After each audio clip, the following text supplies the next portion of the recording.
Good evening, everyone. My name is Vanessa Chu, Assistant Director of the Office of Alumni and Parent Relations. Welcome to Unspoken Rules from Mutters to Mutters, Intersectional Identities, hosted by HMC's Office of Career Services, Office of Institutional Diversity, and the Office of Alumni and Parent Relations. This webinar series features alumni panelists who will discuss how their intersectional identities have impacted their career experiences and unspoken workplace etiquette.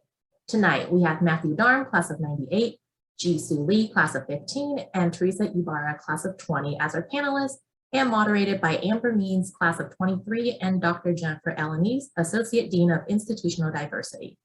This talk is being recorded and will be distributed after the event. We do have a set questions to be asked, but if you have any questions, please feel free to type your questions in the Q&A box, not the chat, and we will try to get through as many questions as we can. Now, I'm going to turn over to our moderators for introductions. Take it away. Good afternoon, evening, everyone. I still think it's afternoon. My name is Jennifer Elanese, as Vanessa said. I'm the Associate Dean of Institutional Diversity and Title IX Coordinator here at MUD, and I'm really excited to moderate this panel with my co-moderator, Amber Means. So I'll let her introduce herself, and then I will start us off with the panel. Yes, hi, I am Amber Means. I am a junior at MUD currently. I am a math major and I am from Biloxi, Mississippi. All right. Thank you so much, Amber. I'd like to welcome our amazing panelists, and I'd like them to start us off. If they can please share your name, your major while at MUD, your current career and title, and I'll start us off with Teresa. Sure. My name is Teresa Ibarra. I was a computer science major at Harvey Mudd, and I am a software engineer now. I'm going down the software engineer path in terms of a career. Matthew, will you introduce yourself next, please? Sure. My name is Matthew Darm. I was a computer science major in the class of 98. My current role, my business card says application engineer, which is a fancy way of saying deep subject matter expert on one very, very specific, actually very small collection of very specific technologies. Basically the man behind the curtain for people who need help designing very complicated electronic devices. Thank you so much for being here, Matthew. Ji Soo, will you go next, please? Hi, everyone. My name is Ji Soo. I was an engineering major at Harvey Mudd. And then after that, I was in the earthquake engineering industry. And then now I'm in ed tech, right at Coursera as a solutions engineer. So if you have questions about physical engineering and sciences or questions about tech, I've been in both industries now.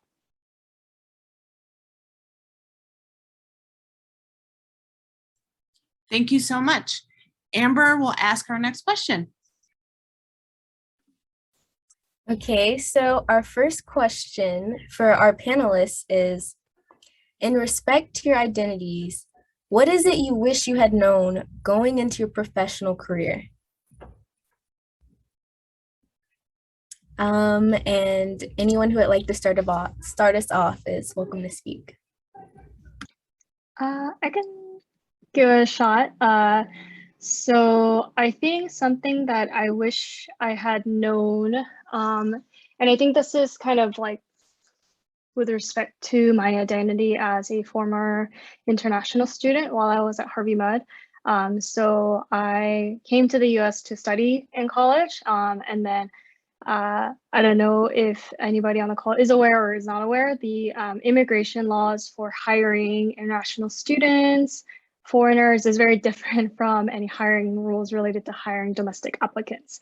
And so I think in college, you feel a little bit of that as an international student, like you're kind of like in a funnel, and then in starting freshman year, you're like, oh, I'm kind of the same as everyone else. And then like sophomore year, junior year, senior year, there's kind of a funnel effect that takes place with kind of each year, there's more responsibility that you need to be aware of, filing your own taxes, learning how to do it in the US for the first time, finding out about healthcare in the United States, all the way down to filing for different kinds of visas, depending on where your path is, whether it's grad school, whether it's getting your first job, all of those paths you kind of have to independently explore.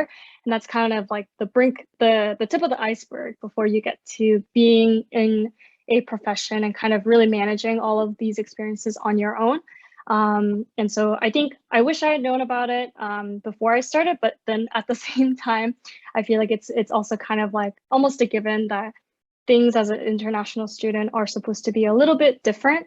I don't know if at Harvey Mudd that identity was considered a diverse identity during my time there. I think it's a lot more developed now. The infrastructure in the college is a lot more developed now. But yeah, I think that's primarily the first thing that stands out in my mind.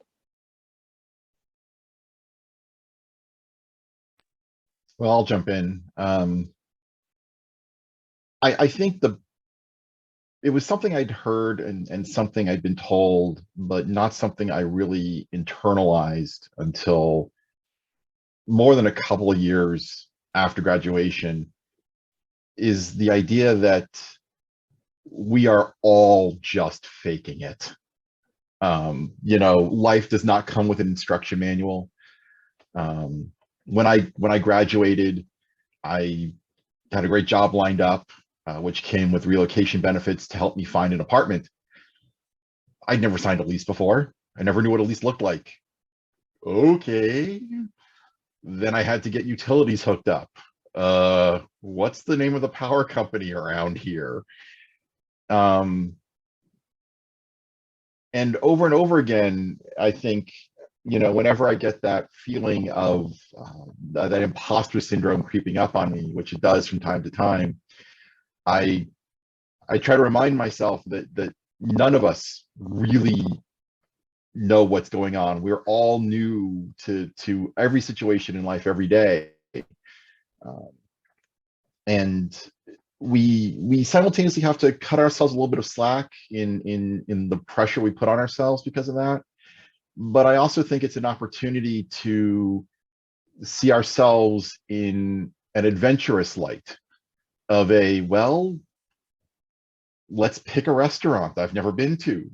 Before Yelp existed, before everyone had smartphones, I literally opened a phone book and said, that place looks interesting. And it's been one of my favorite restaurants for the past 20 years. So embracing the fact that we don't know what we're doing instead of hiding from it, I think is something I wish I really, I've been told and I'd heard, but I didn't internalize well at all.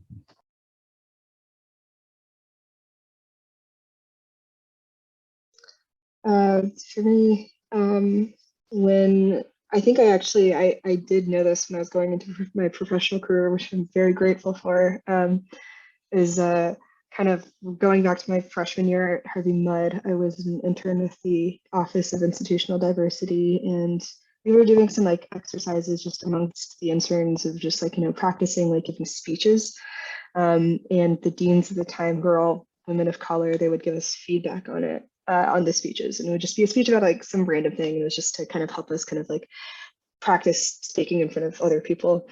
And I remember, I did my speech, I talked really fast, it was something or whatever, but the thing that stands out, the piece of feedback that stood out to me was that one of the deans said, she was like, Teresa, you're an intelligent woman, and you have a lot to say, and I'm just going to be straight up, you are very loud and you're very expressive and you use a lot of your hand movements, and some people will see that and will look at you and they will just think that you're just a loud brown woman. And so I think kind of for her, she was saying was that I had to kind of it wasn't that I had to kind of completely turn off the way that I had kind of grown up talking around other people, and the way that I've grown up talking to my parents and my families and the friends and these spaces that I was in, and to kind of adjust to this kind of professional environment. I didn't have to kind of completely shut off that part of my personality in order to be heard. But going into a professional career, there are a lot of times where you have to or I've found at least so far that there have been times where I've had to kind of decide and figure out how to navigate, expressing myself, but not without kind of pushing down parts of my personality or the things that I really like about myself. or which is my expressiveness and which is like my large hand movements. And so it's really just a kind of balance and a kind of like code switching and, you know, evaluating from time to time, like how comfortable am I feeling in the way that I'm expressing myself like right now? And like, is this like an effective, like, do I feel like the way that I'm expressing myself will make me heard?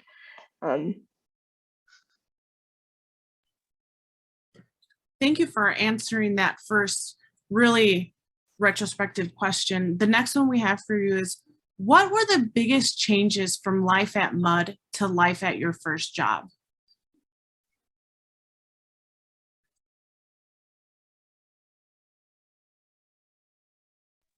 Let's not all jump in at once. The biggest thing I noticed, oddly enough, was the difference between a puzzle and a game. If someone hands you a puzzle, by definition, it has a solution. If you're playing a game, it's a lot more open-ended.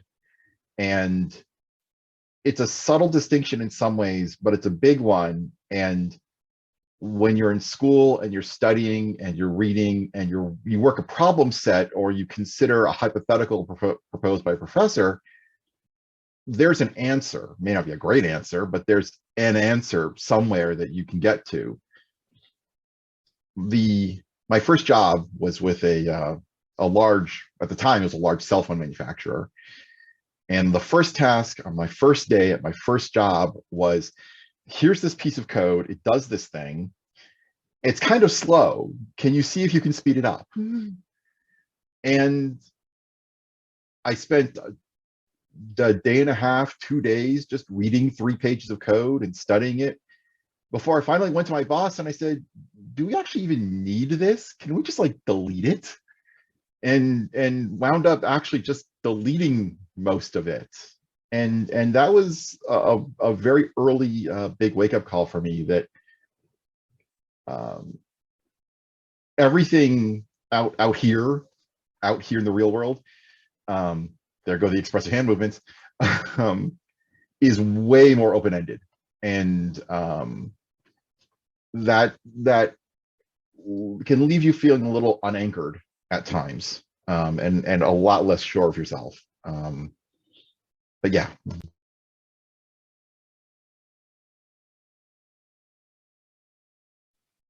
think for me, I think this kind of relates to what Teresa, you shared earlier in the response to the first question, but I think I had a heightened sense of how people perceive me at work compared to how I thought I was being perceived at Harvey Mudd. I guess at Mudd, I was just too busy to think about some of these things. It was just like, go, go, go.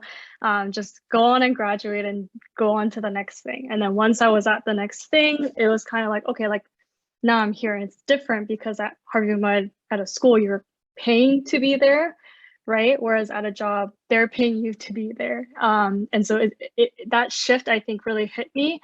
And I think it hit me because my first job, I was in a kind of client-facing role. I wasn't always directly speaking to customers, people who pay for my advice about buildings and earthquakes. I wasn't always directly speaking to them, but I would be producing things that would be delivered to them as something that they saw as of value.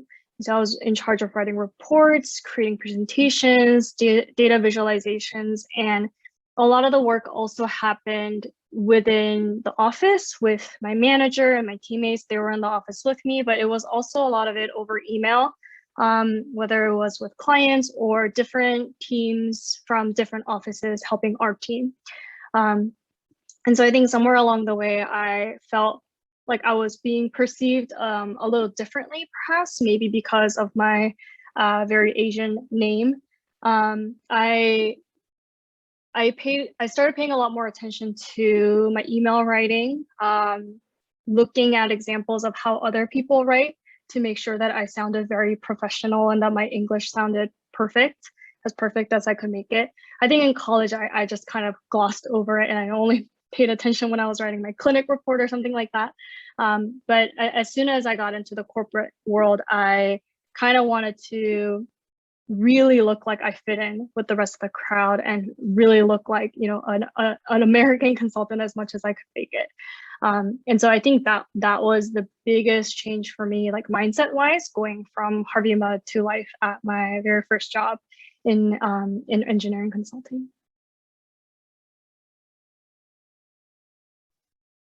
I think the biggest change was definitely the shift from like sprint to marathon mindset, and sprint being like a semester or half semester, to like, you're going to work on this project indefinitely, and if you don't speak up, and you don't make the correct decision, that's going to be something that you're going to have to deal with like in 6 months. Like, it's just everything that you, I mean, this is just because I'm like working on like a code base, and I've been working on the same code base for about a year now.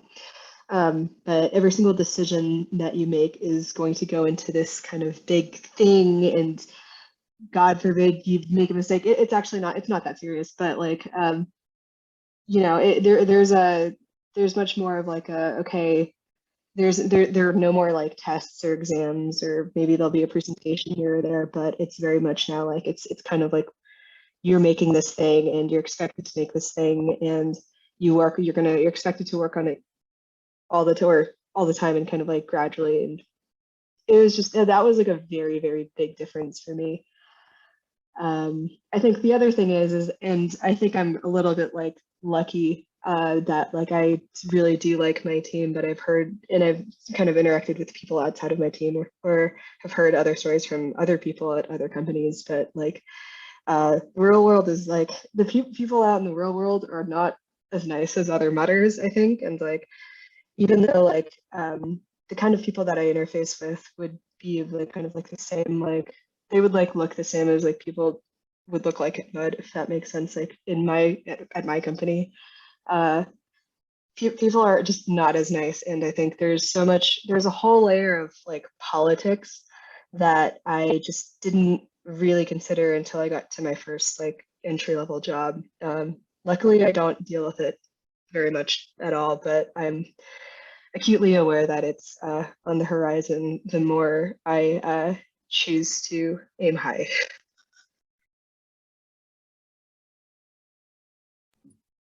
Wow, those are actually really good responses. But our next question is about the process of being presented and negotiating salaries. So what has your experience been with salary negotiations, and how was it presented to you? Also, do you have any tips on negotiating, and how do you deal with your various identities in that process?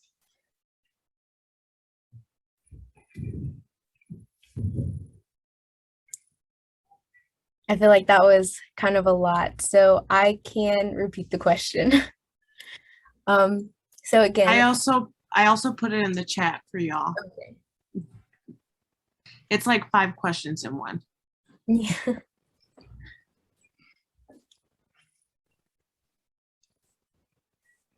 So Okay, maybe go for it. one, oh, sorry. Yeah, go.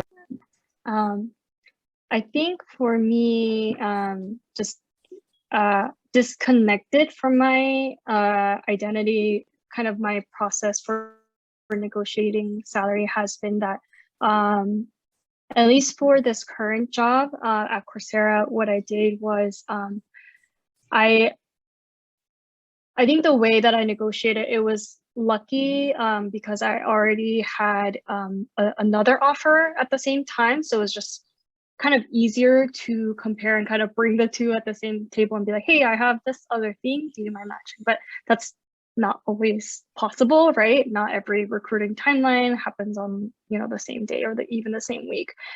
So like, I think that aside, what has been really helpful to me is actually asking explicitly what is the salary range for that job and for that title. Is it a senior title? Is it a mid-level title? Is it a junior level title? And you know, who knows if they're actually saying like the exact ranges that they use at the company, but it is something that you can hold them to and put it in writing and say like, hey, by the way, last time you shared in your call that the range for this position is between this much and that much. I'm coming in with this much years of experience, which I think is above average. Can you put me at like maybe the 75th percentile of that range? And just being at like just asking, I think that was really something hard for me initially. Somebody at my first job told me this, and I always try to remember it when I am having like this kind of moment. And she told me that in the corporate world, if you don't ask for it, no one's going to give it to you, which is so different, I think, even from college and other life experiences. And so I always remember that if I don't ask, no one's going to give it to me. They don't have a reason to give it to me until I ask. So just trying to put the facts down in writing is, maybe the recruiter prefers speaking over phone, but you can always catch up over email, and having everything in writing, I think, would be kind of my best tip. I think on the identity side, like for me, like I don't know how many people in the audience like this applies to, but for my status, the employer actually sponsors my visa. The visa that I'm here on, the reason that I'm in the US is because of that employer, and it's because of that specific job. Even if I get an internal transfer within the company, I still have to go through the visa application process again, which can take like 6 months or even 3 months if you're lucky, or even longer. And in that time, you're just kind of in a limbo state. And the same thing as well, if you're getting a new job. If I left Coursera and I got a completely different job, I would have to go through that process, and I would have to wait maybe like 3 months until I heard back from the government on whether I'm allowed to move jobs. So there is a little bit of that too when I'm negotiating. It almost feels like kind of like I don't want anything immigration related for them to like use against me in a way. I know they try not to, it's not ethical, but at the back of my mind, I always think like I have to make sure I phrase things in a way that that make it clear that I'm not going to let this immigration thing like be something that they can take advantage of, or kind of reduce my salary in any way.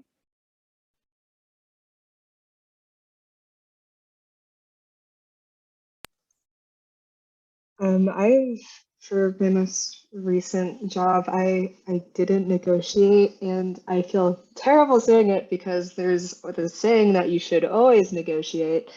But for me, I was particularly presented with like this like 3-tiered system of like choose how much equity you want or how much salary you want.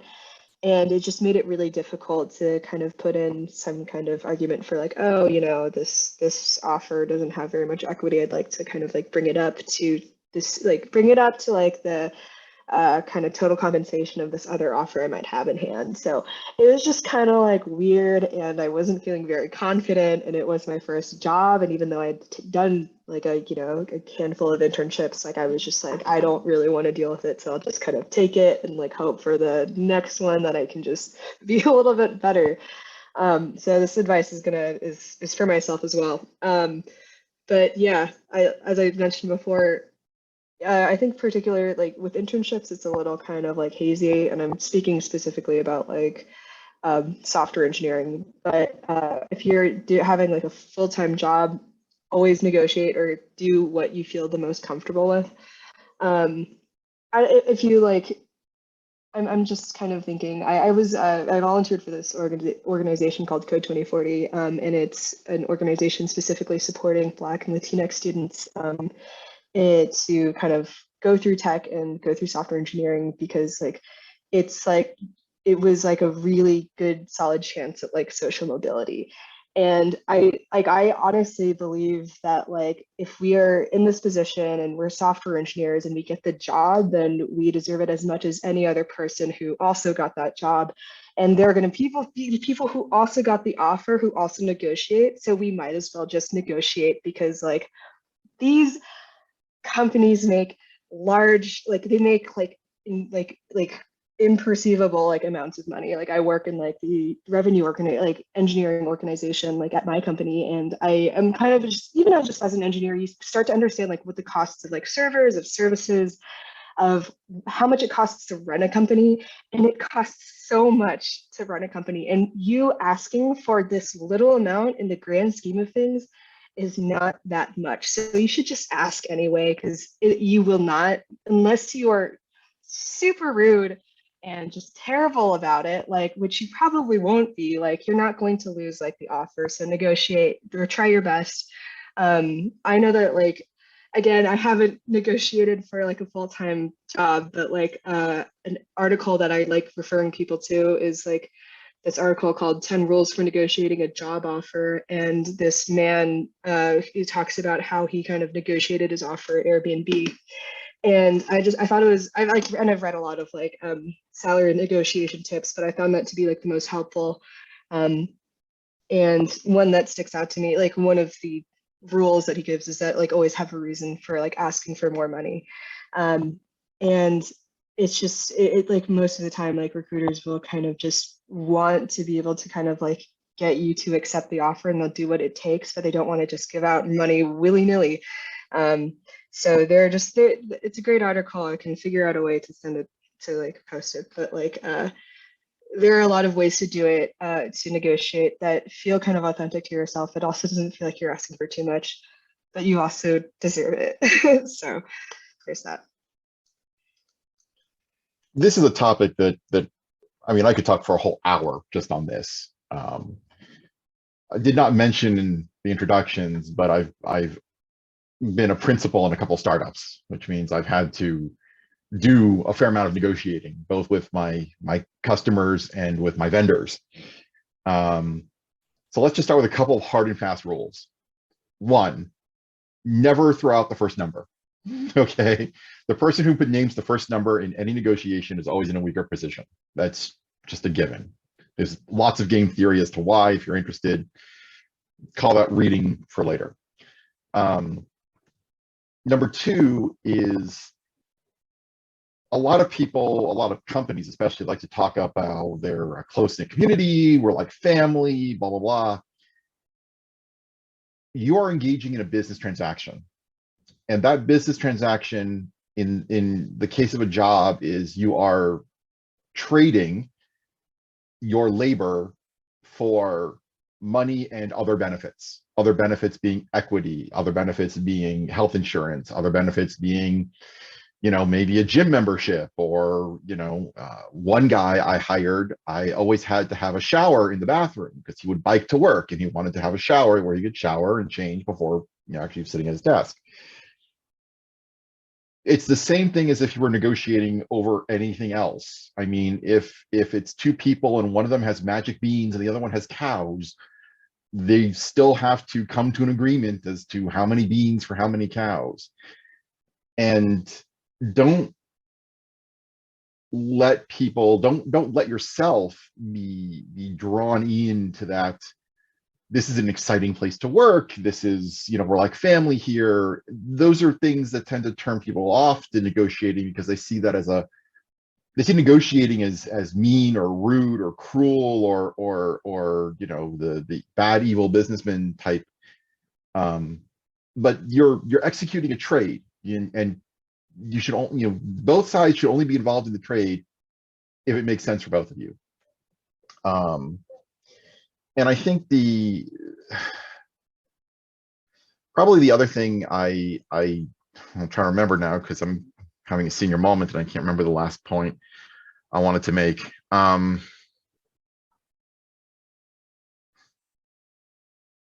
Oh, yes. Always know what your BATNA is, your best alternative to a negotiated agreement.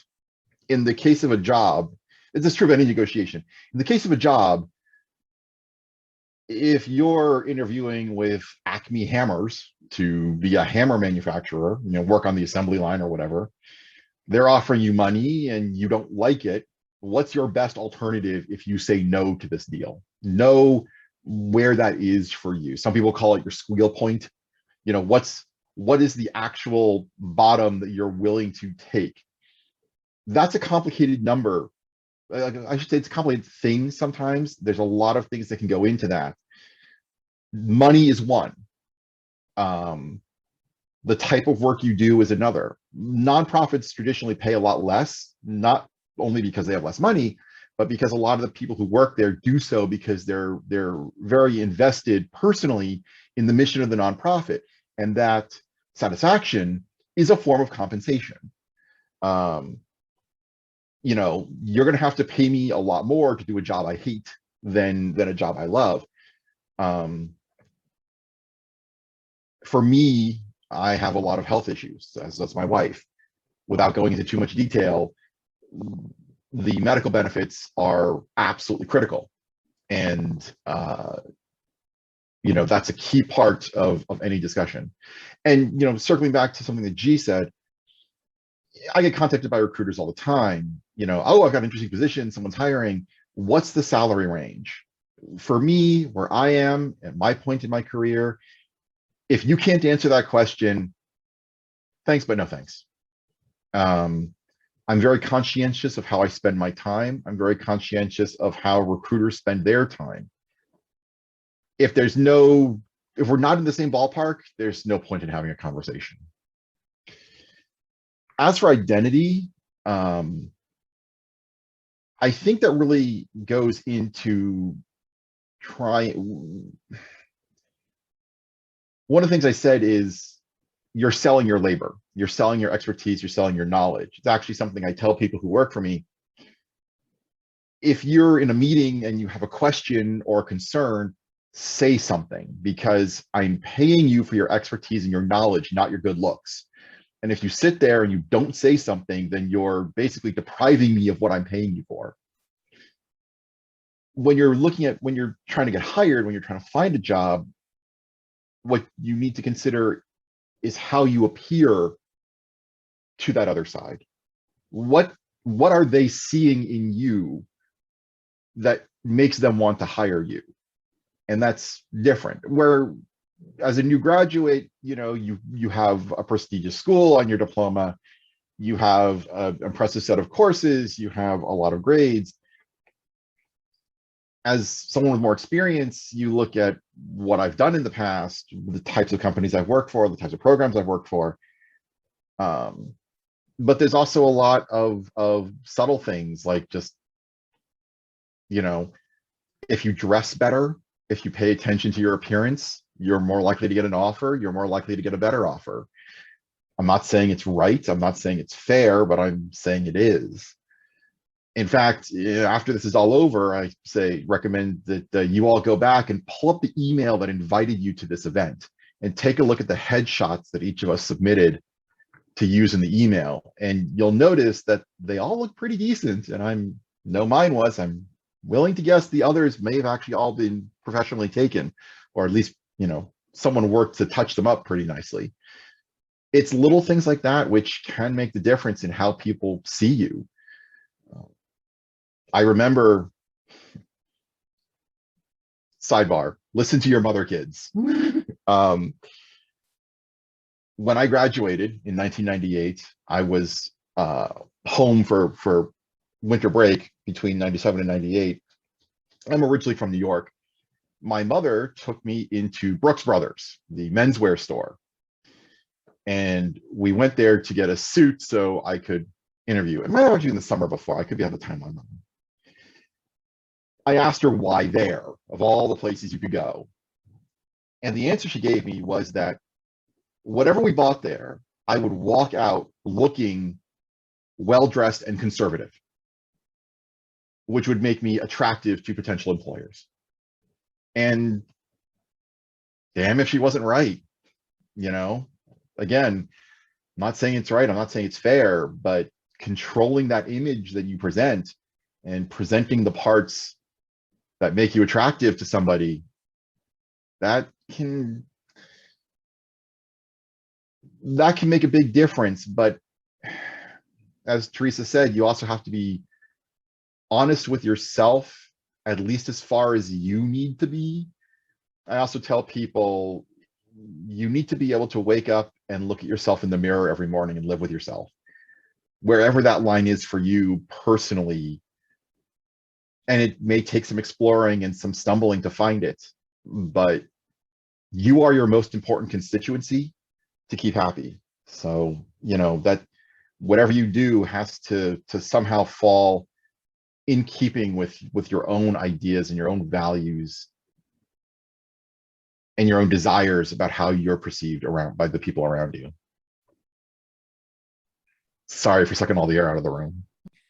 No, thank you so much. I think you all provided such great experiences and context. I know for many of us from historically excluded communities, negotiating and job searching is a difficult task, right? Because we're not used to advocating for ourselves and knowing our worth. I know I've had to go back at different jobs and say, well, is this a good amount? And it's always difficult, but a great mentor once told me, you need to ask for it because they're only going to tell you no. Right. And so I think y'all provided some great feedback for our audience. Our next question kind of goes into what it was like as a student and how you negotiated from student to professional in regards to your identities. So at MUD, we have different spaces, different student groups, different affinity groups, different programs that help us find community related to our specific identities. So related to that, our next question is actually from the audience, pre-submitted prior to this event. What is the college support infrastructure for different ethnic groups? In your professional career path, are you actuating your ethnicity or blending it into the dominant cultural environment? So basically, are you seeking out affinity groups within your professional organization or outside of where you work, or are you blending into the dominant culture? And I'll put it in the chat as well.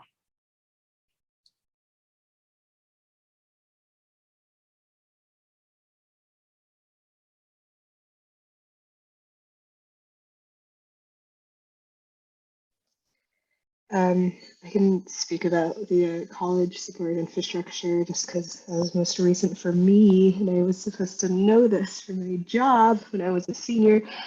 But I know that like from when I was last at school, which was a year and a half ago, we had a lot of like cultural groups and like at Harvey Mudd and across the Claremont colleges. I'm Filipino, and so when I started Harvey Mudd, I think there was like 3 Filipino students, and when I left Harvey Mudd, there was 8 of us. And I know that like when I was a senior, I actually like managed to kind of like get all of the Filipino students to congregate, all the Mudd students to congregate, and it was a great time. We had a dinner; it was really awesome. But like it's definitely not enough people to feasibly run a club. But there was like kind of at BSPAM and I don't know how to pronounce it, but there are 2 like I think Asian clubs like at Harvey Mudd, and then as a larger group, and I'm speaking from like my point of view as like an Asian American, but there's also like the AARC, which was the Asian American Resource Center, which was at Komodo, which I hung out at sometimes.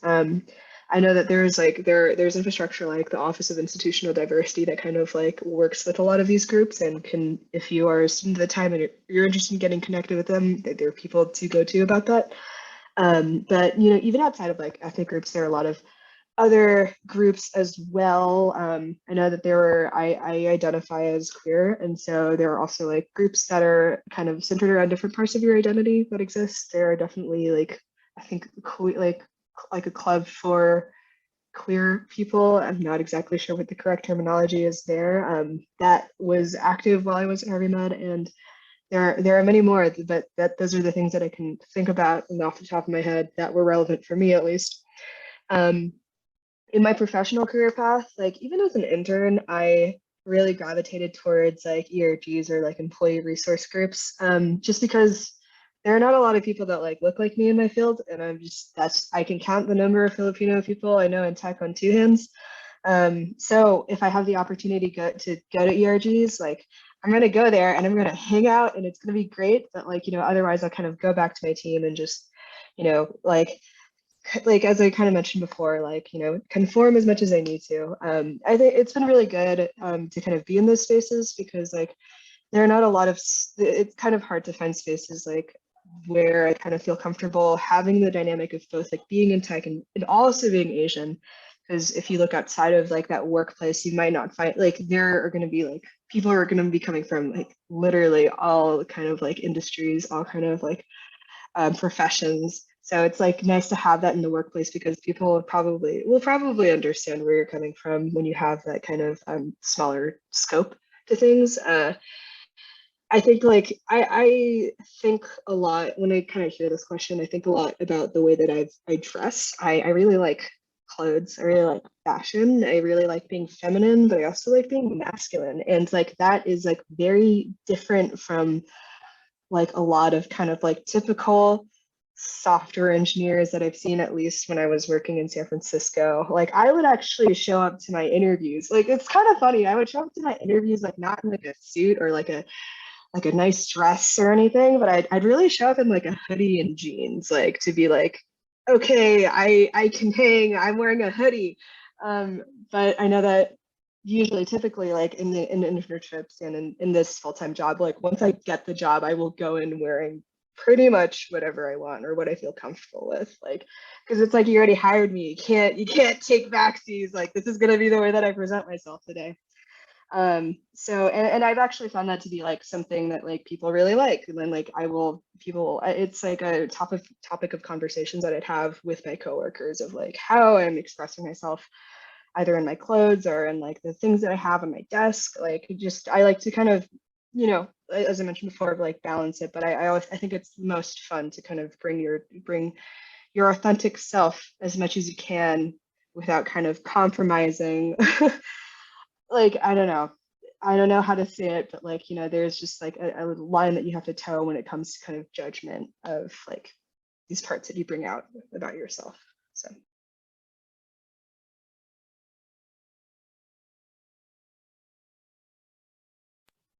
Well, I had a very different experience as noted by my year of graduation, when the school was a notably different size and affinity groups were notably different. You know, I think the thing that I was most known for on campus, if somebody had to sort of put a finger on me and with an identity, was that I was the guy from New York. There were a very few of us being in a school in California. There was actually a couple of people who were afraid of me because I was from New York, which is a whole separate story. In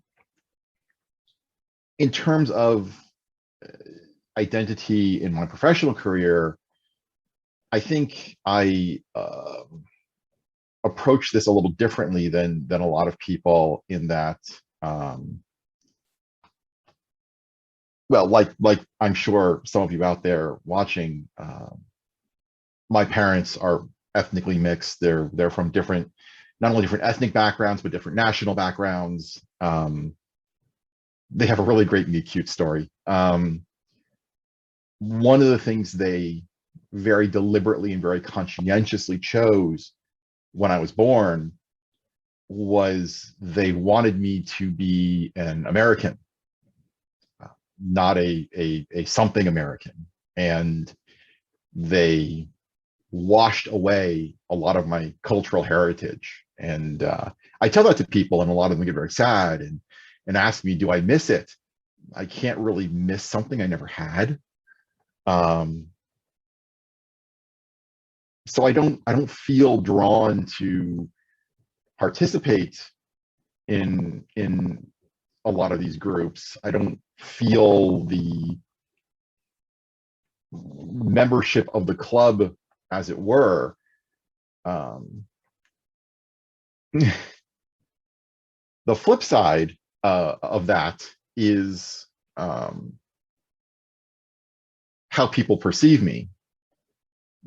I know, and I'm trying to be quite honest with myself and the people around me, that I've got a lot of things going for me. Just, you know, in the classic check boxes of, you know, cisgendered male, and I pass for Caucasian. I'm not, but I pass. This is actually my pandemic beard, which I only grew because, you know, no one has to look at me all the time. And there have definitely been times when leaning into that has helped me in various situations. In that first job I mentioned earlier, I got a promotion fairly quickly, and then was told that I couldn't get another promotion for a certain number of years because I was too young. It was less about actually being young than being perceived as young. Changed my glasses, changed my hairstyle, changed yeah, to seem older. In retrospect, it seems like a little bit of a sellout.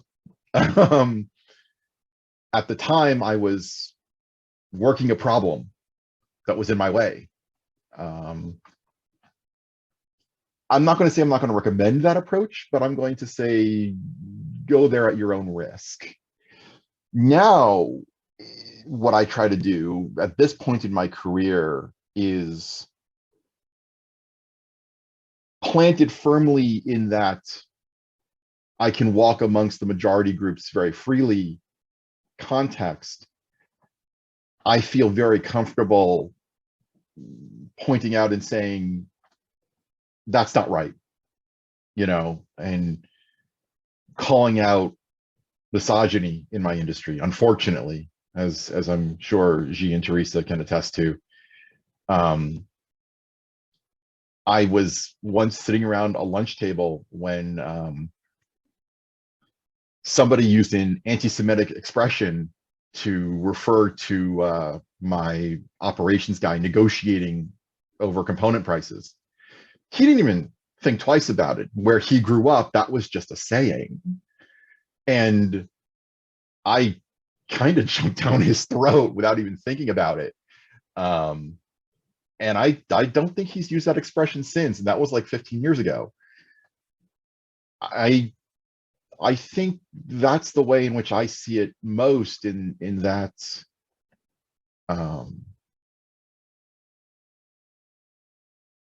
yeah, I don't quite know how to describe it. It's a little bit like feeling like a ghost. Like I'll walk among you, but I'm not really one of you. But it gives me a certain power, and frankly, I try to do one good deed a day at least, and that's often one I can reach for. So.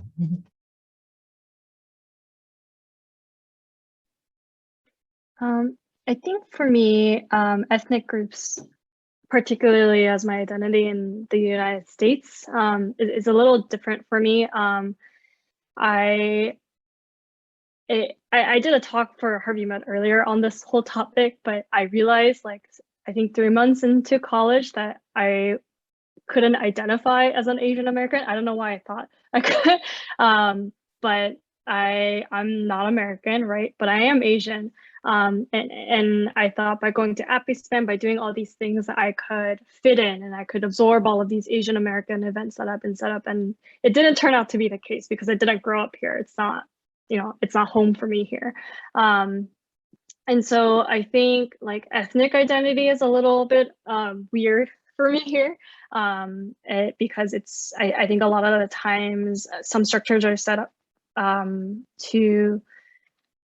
it's kind of like the international identities is like all here, and then all of the kind of hyphenated American identities have like different groups, and I didn't really know like how I fit in to any of them, if at all. But I think that I think on to the second part of the question about like accentuating my ethnicity, it was really hard at my first job because maybe it's just that industry in particular, but there weren't a lot of people of color. There weren't a lot of women, even white women were very rare in the structural engineering industry. I joined this extracurricular committee that was about advancing women and equality and pay equity. And I remember I joined in 2018 or something like that, so pretty recent, right?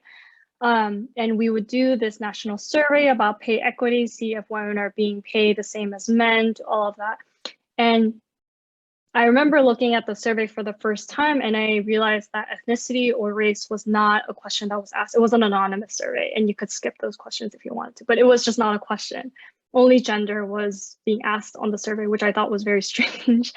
And so even asserting the opinion that there are intersectional identities that need to be accounted for in considering things like this, I think it was just kind of a rude awakening for me that it's so great to be in a college system where there's a lot of different, albeit maybe when they start they're a little small and they start to grow over time, but some structure in place to support the health and growth of these groups. I think it's nice to see that. And then when you go into the professional world, it's like, oh, like I have to set that up, or I have to advocate for that. And so I think very, very rude awakening. And I definitely, in that industry, I asserted my ethnicity a lot more, I would say. I don't know what it is about being in ed tech now that I don't do it as much. But I definitely celebrated when we set up, or a group set up the Asian Identities ERG at Coursera. And I thought, wow, I can participate. I can be a part of this identity. And it was really exciting to me. And so, and usually like when things like Lunar New Year comes around, I found it really cool that they were able to like get all of these international traditions and cultures as part of that presentation and as part of those events, which I thought was really interesting. And so, yeah, I mean, it evolves. I think in my experience, it's been a little different in like how I present myself in industry to industry, which is kind of weird for me. You would think like I would have the same identity regardless of whatever job or career I had, but I guess the way that I present myself and the different identities that I choose to accentuate, are a little different from time to time.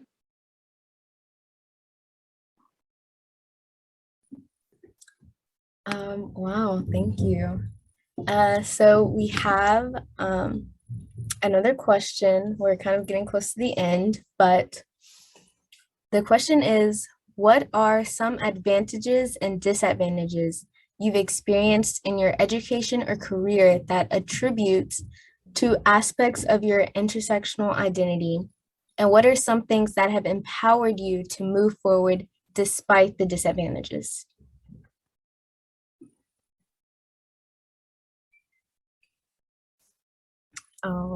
We can put that one in the chat. That might have been kind of long.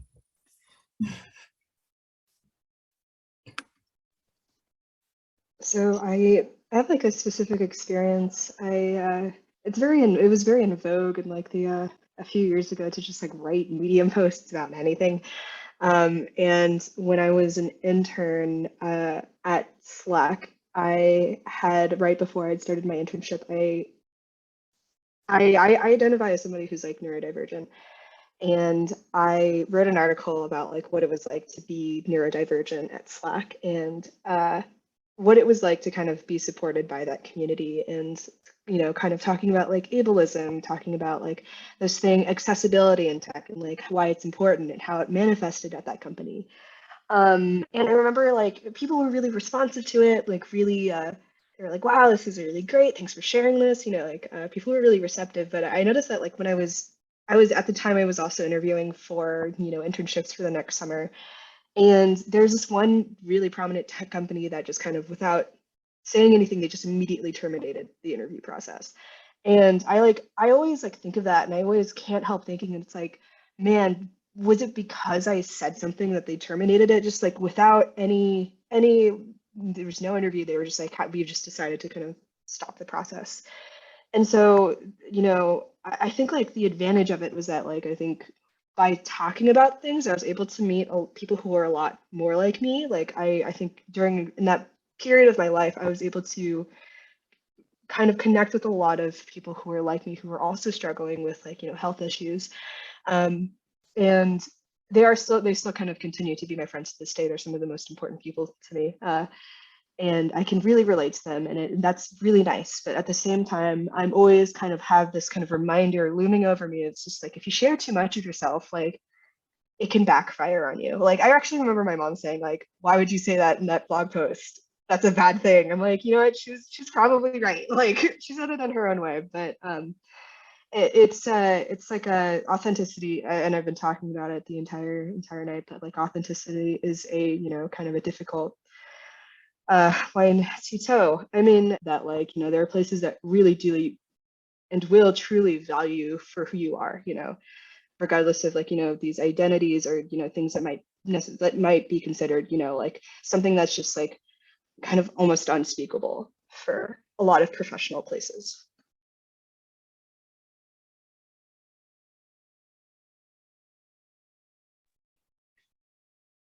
I think the thing that I've always seen as an advantage is, and I think it's an advantage that everybody has, regardless of what identity or set of identities they elect for to that sentence just went off the rails. I think everybody, because of their identities, because of their background, because of their personal history, brings a unique perspective to every situation. And I think cherishing and valuing that diversity of the people around me and being in a workplace where that's valued has been a big advantage. You know, Teresa was talking about working on the same product in perpetuity, effectively. I'm in a job now where I'm literally not working on the same thing from one day to the next. And I'm really enjoying it because I can get bored real easily.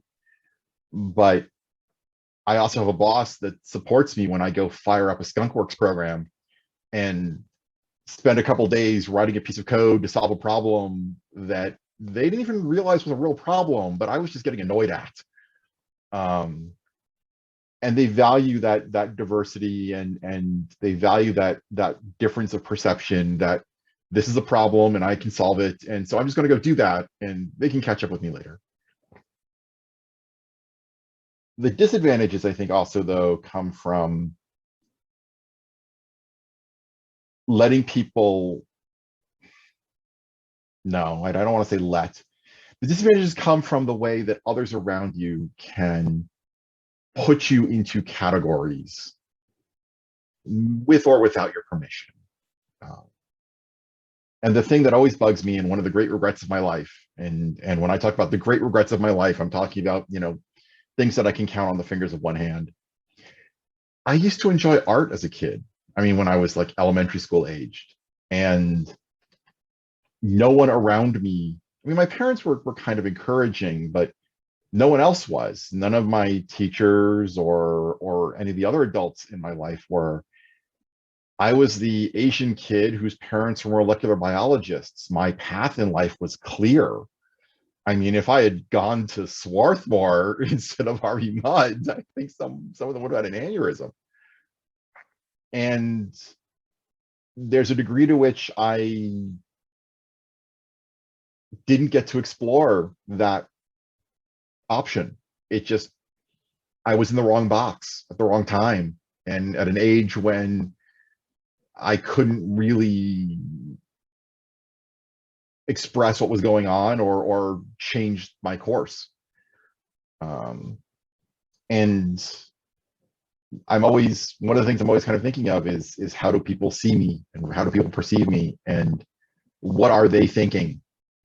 And it's, you know, it's about negotiating, and it's about what they're offering me and what my path is going to be and what their path is going to be. And it's very tiring to be spending all that brain power thinking about what other people are thinking about.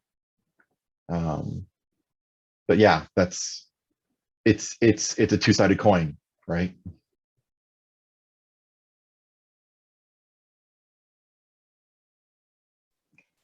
I'll keep my response brief as much as possible. I know I'm running up against the clock here. I think for me, my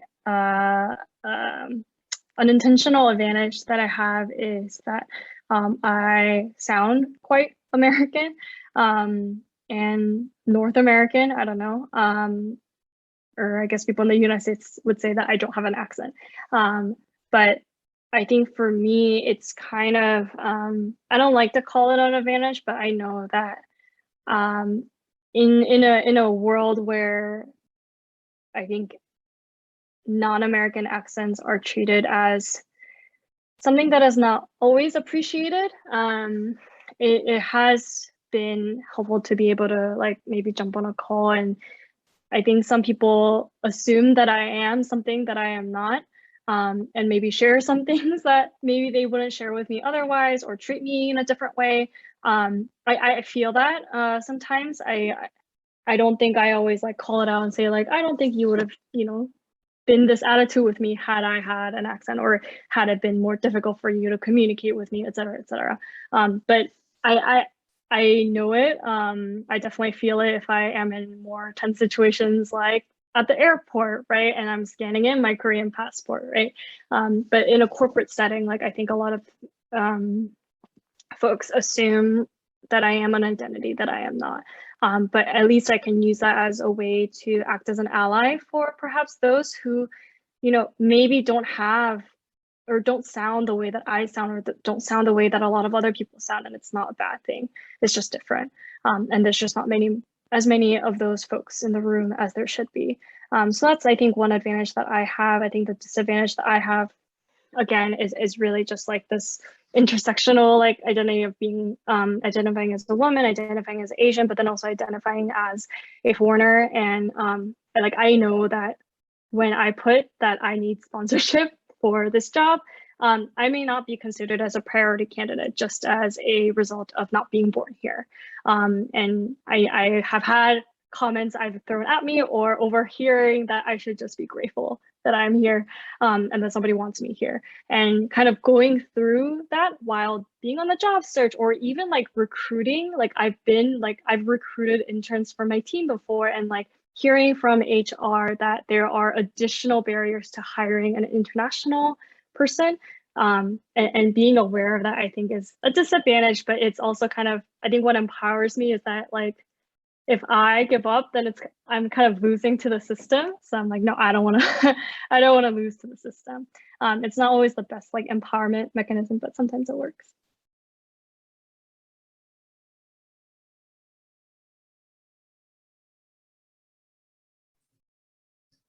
Well, thank you so much to all of our panelists for sharing your stories, your experiences, your advice. Like, thank you so much for just keeping it real and letting us know how it was to be in your place.